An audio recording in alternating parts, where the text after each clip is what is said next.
Welcome to the Ripple Effect Martial Arts Podcast. Really happy to have with us today Master Maggie Messina. She runs TaeCole Taekwondo in Albertson, New York, and she has an incredible history in the martial arts as a competitor, as a teacher, as a school owner. So really happy to have you. Thank you, Master Messina. Happy to be here. Thank you for the invite. So can we start with how you got your start in the martial arts? Was there something you saw that inspired you to try it out? Yeah, the first thing that inspired me is my sister-in-law, Awilda. She was a black belt. She was my older brother's wife, and she did Shotokan back in the 80s. And back then, women in the martial arts was almost a very few. And she was very good. And, we used to, I graduated high school, and after high school, there's really nothing, I was very athletic and used to the sports and everything.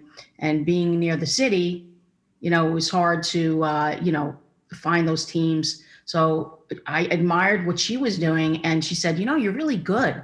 You should, sign up at a school. So I pondered with it for about a couple of weeks, and then I was like, okay. So I started taking lessons from Grandmaster Sir Henry Cho in Manhattan, and I had taken private lessons from one of his students. I fell in love, I really liked it. And then it came a time where, I had to find a school. So I lived in Brooklyn, and I kept coming across the same name, and it was the Kang system in Brooklyn on Avenue U. And, I remember going there, walking in, very few women, and just a lot of guys standing around. It was actually very intimidating. And so, I talked to the instructor, and he says, just sign up. You've done it before, you like it. So I signed up, and I have to tell you, the first couple of months was tough because being the only woman and, you being a woman in that setting, they're not going to treat you like a woman in that setting. It's like you're a martial artist and that's it. You're going to get hit just like everyone else. And it was in Brooklyn, so it was a tough, it was different times, just to say that.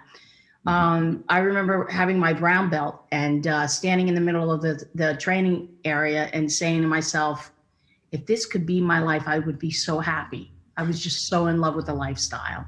It's that one thing that you're on the mat and you're by yourself, and your challenges are your challenges. And it's not just the kicking and punching. I think that people get a little bit mixed up about it. It's what it does for you as a human being. And, provided you have those positive leaders in your life, and you find that right fit, it can give you life. And basically I grew up very poor, and I came from, a pretty dysfunctional, background, and 11 brothers and sisters. So I had 4 brothers, and my older brother always made me tough. He would put the boxing gloves on, we just box it out. And, he never let me quit. And so I got that toughness from there to never quit. I got married. I told my husband during our pre-Cana, you have to write the letter, and they say, where do you see yourself in 5 years? Where do you see yourself in 10 years? And I remember writing, I'm going to have a Taekwondo school, and I'm going to begin competing again. And I had all these goals. And I remember my husband saying to me later on, when you wrote this in the pre-Cana, I looked at it and said, yeah, right. But he said, he goes, but I didn't realize what the vision you had. I saw a school with 40 students. I didn't see your vision. And I think that's very important, and was always very important, is to have a vision in front of you. If you don't have a vision in front of you, then we don't know exactly where we're going. We get stuck in the right now. I'd love to talk about that, the martial arts and goal setting, and that goal setting relating to your life outside of the martial arts and the impact on families and communities. Your background, some of your accomplishments in the martial arts. You're a 7th degree black belt? 7th degree black belt with the Kukmun Kwan, and that's my great grandmaster, Suchung Kong, and he was one of the first people to come over with Junri and them. So I was in his school and learned under him. And in 2018 in Ireland, you won a medal, top prize for traditional forms. Yeah, gold medal for traditional forms. Traditional forms has always been my favorite. I mean, I am just one person that I feel, my personal feeling is it always comes back to tradition. Right. I've always felt sticking with tradition, what I loved and is was best for me. It's because I didn't want to detour, because I wanted to make sure whatever I was teaching, I was married to it. I wasn't dating it. Traditional forms, I mean, it's the gut of martial arts. I see, a lot of schools do away with the forms, and it's sad to me because, that's where the tradition is. Anyone that The knows martial arts. traditional forms are central to our curriculum. We follow the Grandmaster Jun Rhee system, Right, right. American Freestyle Taekwondo. And what do you think, or what do you remember about being younger, and what do you teach kids now about those traditional forms, like learning Chunji or something? Right, right. What does that? Martial arts was never really geared towards kids back when. It was most, you were a teenager. If you were lucky, you got into the class. They didn't have 3 and 4 and 5 and 6. And people say, oh, they can't learn martial arts. We don't teach kids because whatever. It's very hard to teach children, but it's very doable. It's very difficult to teach the kids, but we also have to realize we're not teaching kids the front kick and the low block, yes, but we're teaching them from the inner core of their body. So you're teaching children from a point where, to become the best version of themselves, and it being more than just a sales pitch. You could walk in some people's schools and they have, making you the best version of yourself, but are you truly implementing that into your students? I have students that were with me at 3 and they're in college and they still come back. That's or amazing. They're in college and they're still teaching for me. I have one of my students that started as a young boy, and he's running my school. He's 26 and he's got his degree in college and all that, and he's basically runs the school. What is being a black belt school, for example? What makes a good school for you? For me, a good school for me, I mean, I can say that if I walk into your school and I get that warm, fuzzy feeling, that's a good school. It's not like Fight Club. You walk in, it's comfortable. People are sweating, but it doesn't smell. There's that old belief: if your school doesn't smell, you're not really practicing. I don't know how true that is.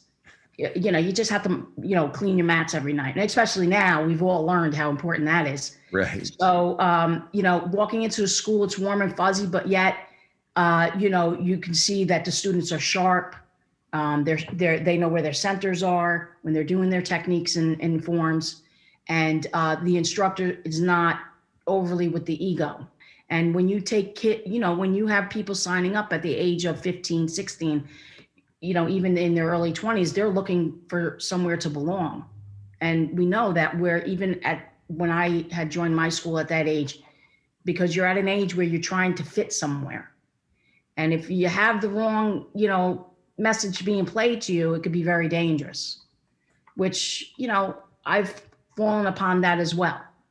Right. There's one of the things that's fascinated me in my very brief time compared to you in the martial arts has been the paradoxes. There's a certain type of, I guess I'd call it assertiveness, not aggression, but an assertiveness when you're sparring, for example. You need to assert yourself. And for Absolutely. a lot of people, that's not natural. That's not an instinct. And then again, if your instinct is to assert yourself or be aggressive, you need to hold back and understand what the nature of this competition is, and what the nature of your role is as a partner with someone who you're trying to learn together. Right. And for kids, it seems incredibly important. It's been a huge benefit that I've seen for kids and families and parents, is that kids who are overly aggressive learn respect and discipline. Control. And And then and they learn the particular values that we offer, integrity, courtesy, be kind to one another. That's a big one right now for me, is kindness, because people are just so mean, and they're so quick to judge someone else, or they're just so quick to say something inappropriate, push someone, or I ask myself, what's happening in the world? But then, we can only control the world that we have some control over. And these are all learned behaviors by children are learning them from parents, or they're learning them from adults around them.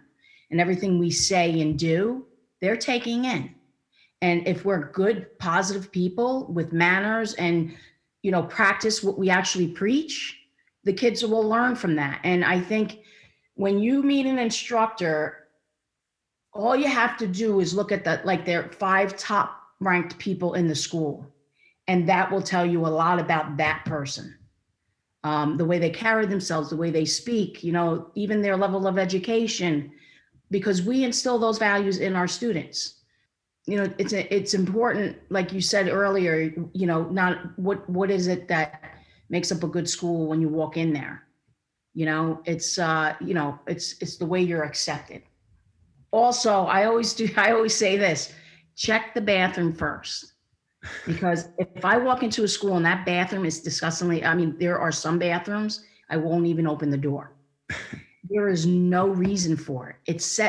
That says so much to me about the person running the school, and what they're passing down.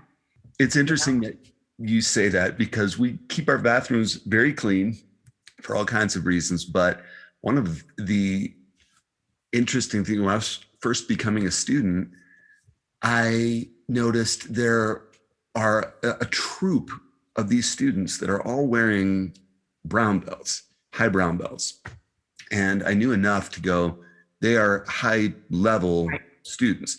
And they were pushing mop buckets onto the mats and going to the bathroom with rags and sanitizer and everything. This is years ago. And it was like a kind of a custodial force coming around all in uniform to clean the entire school. And I thought, what's going on here? And I learned this is prep cycle. These are high brown belts who will be testing for black belt. Their job at the end of a 4 or 5 or 6 hour practice is to clean the whole school. And the school is sparkling clean every night because of these students that range in age from 5 to 60. And they're all charged. They know their tasks. They know where they're going to be, and they very efficiently clean the schools every night. And when I was going through earning my black belt, I had my role doing that. Yeah. And it really is an incredible system. And you can see how it comes. I'm a parent and come home and go, you know what? Yeah, there's some chores that we're going to do together, and let's get this done. It's funny you say that, because that's exactly what we do every night. The teens and the adults at the end of the night, everybody knows it takes 6 people to clean the school. So 6 people, we don't like to select you, so volunteer. And, it's understood, we vacuum, we wipe everything down, we mop, we have 4 people mopping, going down the mat. And we do it in 20 minutes. School's always very, very clean, smells good. And, it's part of being a black belt in the school. We're teaching you that, this is your school. We take pride in it. It's to take care of it.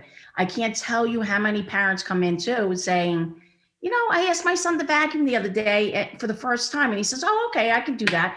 Do you know how to use the vacuum? Yeah, I use it at TaeCole all the time. And they're like, you vacuum TaeCole? Oh, yeah. And the parents are like, well, why don't you do it at home? And they're like, well, it's a privilege, Mom. It's not a privilege to do it at home. But, it's what you teach them,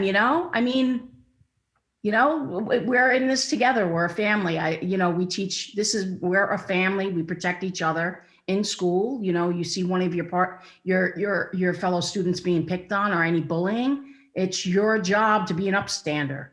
for that person or any other person, I love So, that term. yeah, it's so important. We have a problem in one of our high schools where I heard, they one year they took some kids and taped them to the bench, the dugout with duct tape. And then there was another time a kid was, being bullied. And I asked myself, why is this happening? I don't know. I mean, I feel like if I went into that school, I could fix the problem. It's the way you speak to them, the way you reach out to them, and then, and fixing it. And it sounds like you are fixing it. I mean, it takes a lot of fixers. It's just not possible to do as one person. We have anti-bullying programs, and it's just part of the curriculum. This is our 20th year. And like they say, it takes 20 years to be an overnight success. It's very true, unless there's COVID. But, it's so true, and, everything's flourished and everything is coming together. And now the community knows that, there's enough kids, and now parents, a couple of kids had kids, and now they're sending their children, and they know the message, and they know what TaeCole expects from the community, not just TaeCole.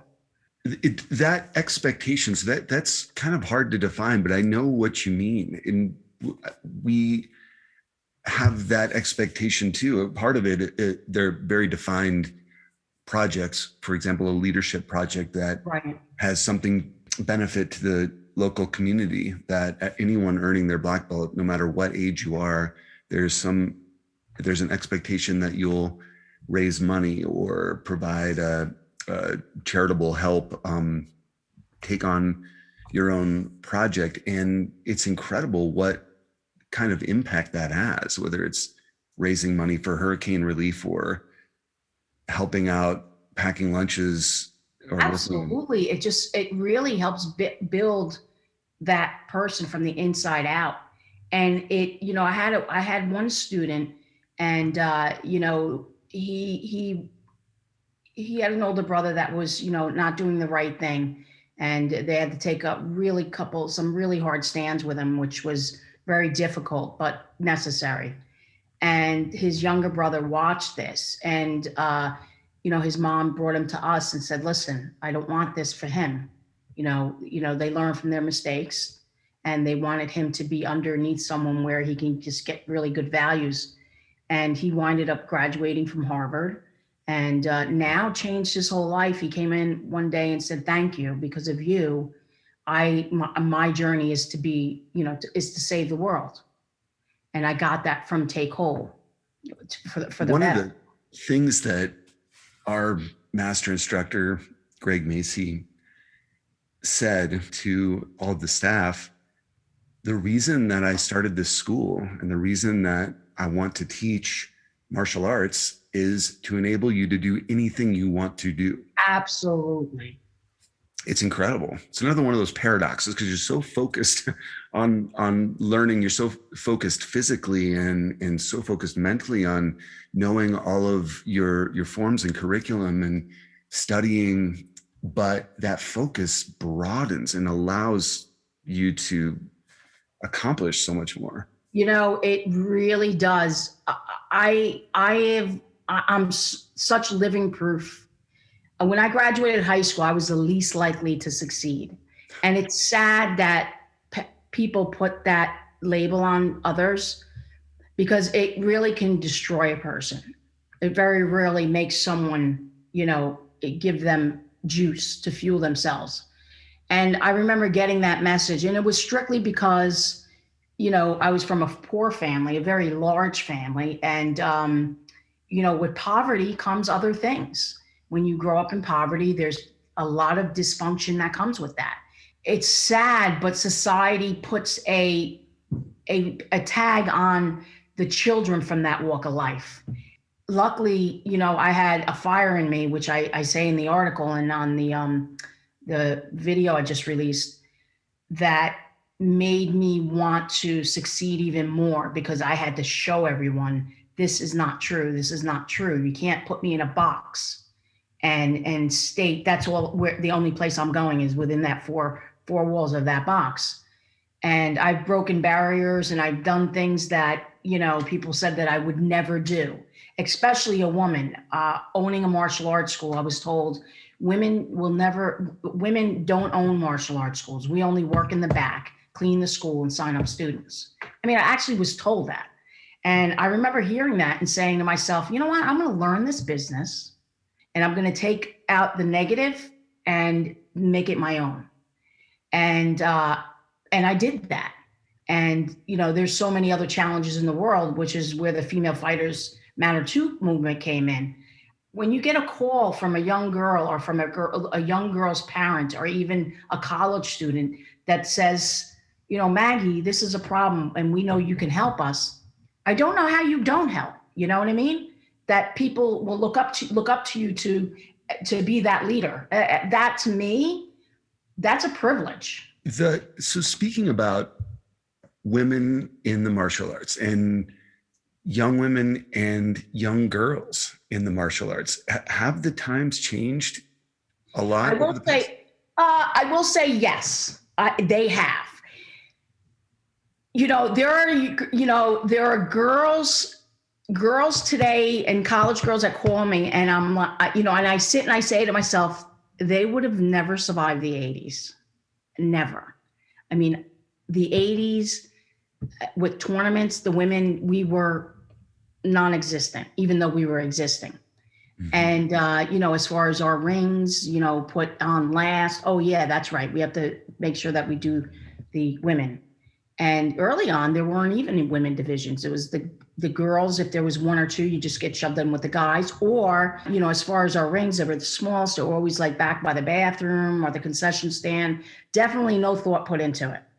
As far as when we went when we went. I remember, sometimes not going till 1 a.m. and the finals are running. And this is in Queens College. Wow. And, this is a true story. And that's when everybody registered in person or what have you. But the bottom line is I ran a tournament for 5 years, and I ran that solely to make history, to, try to make a message with women, also because I liked it, but because I can't possibly preach something or say something if I don't know about it. So now I could say I ran a tournament for 5 years, and I will tell you, it's a lot of work to run an event. But if you care enough, that does not happen. So, that's where I think people need to stop. Dads have to stop and think, where do you want to see your daughter in 10, 20, 30 years? Right. I think that's a huge motivation for a lot of our students that come in, parents that bring their young children in and their young daughters in, is they trust that this is a program that will help my daughter as much as any of the boys here, and put them on a track to become a leader, to learn those skills, to gain confidence, to become stronger. There is no division there. So when we have tournaments, we have one coming up, and there are always women's divisions. They're always given the equal time and in floor space. But in training in the schools, it's there isn't that division. Absolutely, yeah. And so you're sparring against. We're not male, female. We're all martial artists, and that's the key, right? And this has been a tough fight, and this is nothing new. This has been going on for many, many years. I mean, way back when women started to, had the right to vote, so on and so forth. And it's moving forward, but the important thing is that women, we collaborate and we come together as a group and we bring it forward together. I love what you say about the expectation, because the expectation is also equal for men and women and children. So when on my final black belt test, there are three-day tests that are spaced out over 18 months. After you're training for 3 years to high brown belt. And for my final black belt test on the first night, it was a Friday night at the school, and we're all packed in. And I'll never forget, Miss Fisher, I'm gonna call you out here because I'll never forget this. after a huge amount of exercises and warm-ups, we were pretty exhausted after just 25 minutes. And then it was down 100 push-ups.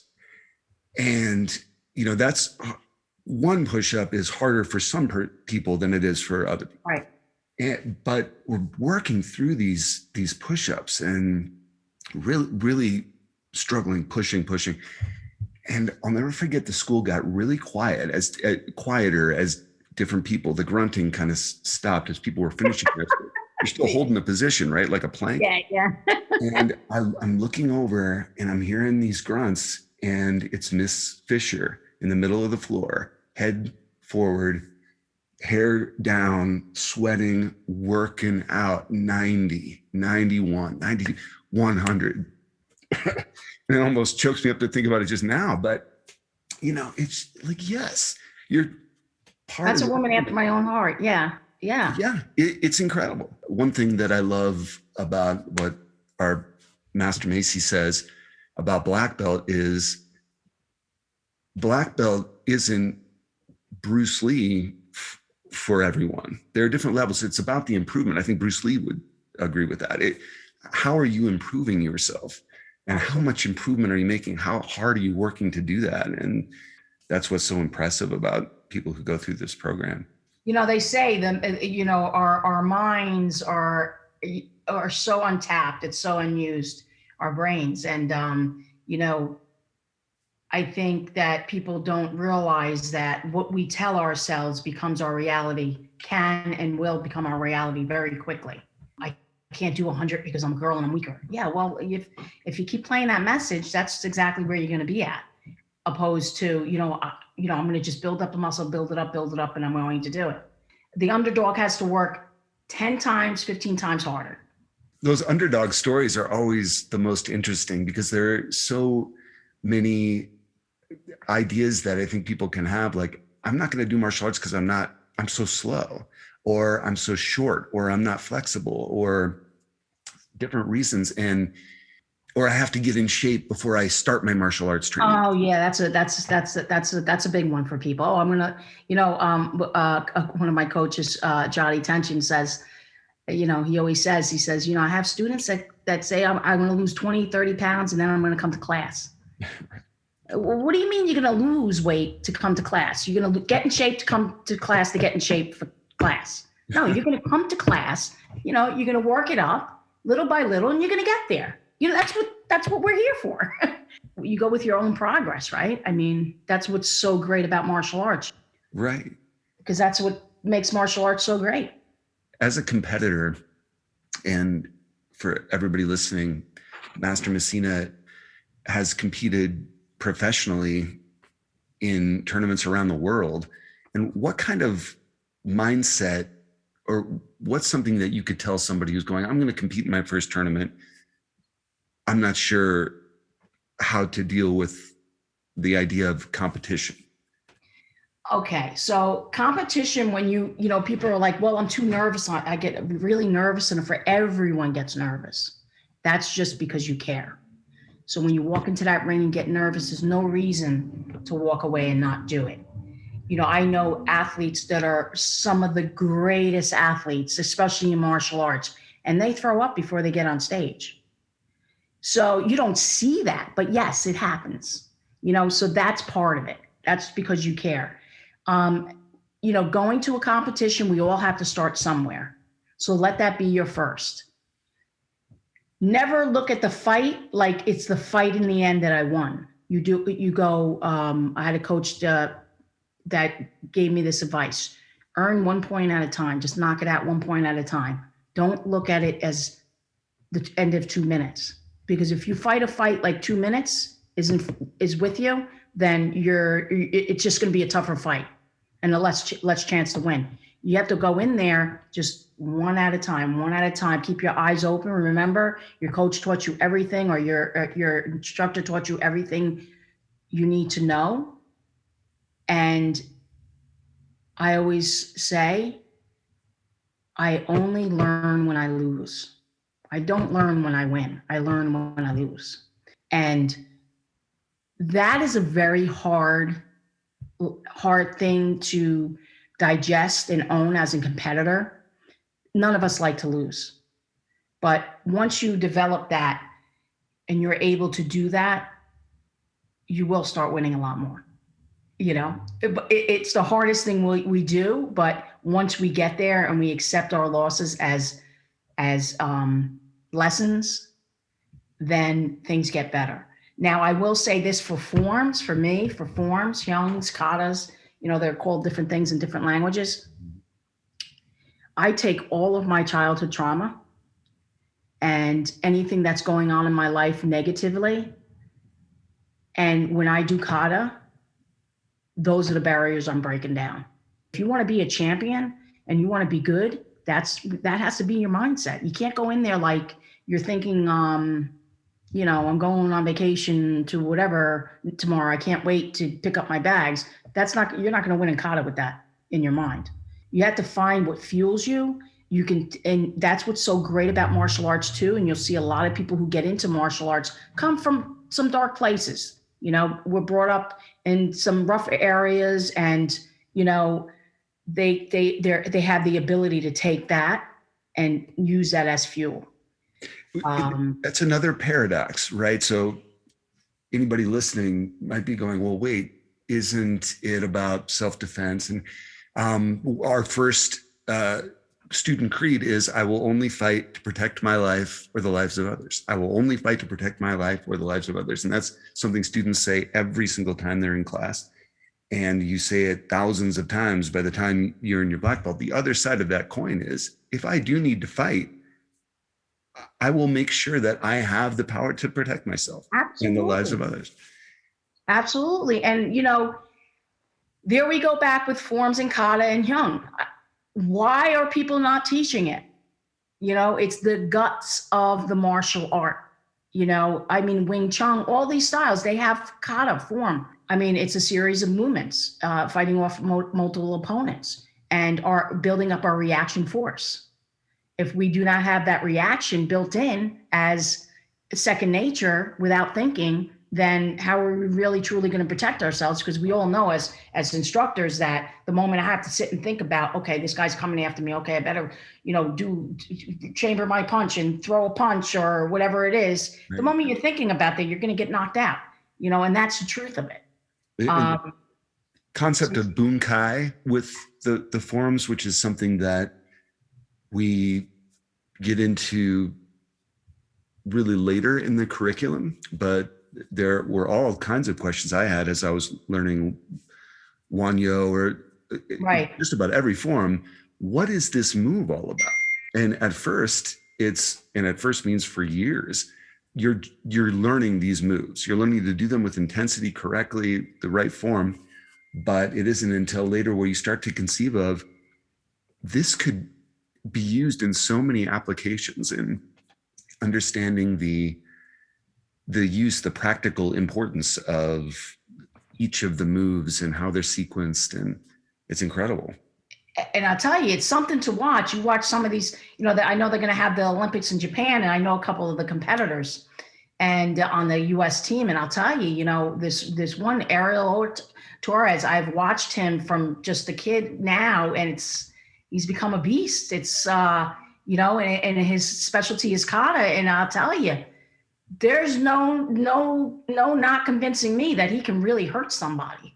And that's where the beauty is, not just how fast you are and how you can, there's this trick where you wet your uniform and you go pop, pop. No, it's what does the pop do? Right. Right. Yeah. That intensity is something in tournament prep. That's the mantra, is intensity, intensity, intensity. Intensity and intention. Absolutely. Right. Intention, yeah. The other side of that, I've heard of professionals performing kata as meditation in motion. Yeah. It's like you're not in the room. Right. Bow in. Once you bow in, you're not in that room. Nothing exists. It's like you go into this whole new zone of your own, and then you come out and you bow out. And then when you're off stage and you're breathing, then you're back in the room. When you hear those cheers, and even just in a high school at an intramural tournament, in a high school gymnasium, it is loud. And so for a child, especially, to project their voice and announce who they are, who their school is, who their master instructor is, what form they will be performing, that's a lot, just that by itself. Yeah. And I was talking to one of our instructors who's 20, his name's Mr. Thompson, and I'm asking him about what he remembers about early competition. And he said, I'll tell you exactly. I cried. I would walk up, I would start my presentation, and I would just burst into tears. And what martial arts taught him, he said the huge value of it for me at 5, 6, 7, 8 years old was that doesn't mean I'm off the hook. I'm not taken away and I'm no problem, get an ice cream cone. It was, okay, you're crying and I need you to stop crying and perform your form, or at least perform your form while you're crying. And he said he did that. And it's incredible how much, he's a 3rd-degree black belt instructor, college student, drummer, how much you can accomplish after you've been through what you said. It's a kind of failure, right? I've learned from it. I'm learning from it. And martial arts is incredible for that. The most important thing is just to make sure that you connect with the right school and the right instructor.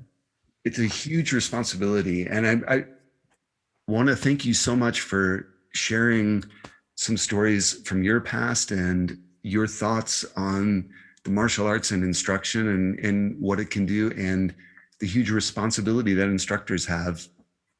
It's something I would not change my life for in a second. It's what we do, and with the hopes of just making everybody, that enters our school the better version of themselves, Thank you for listening to the Ripple Effect Martial Arts Podcast.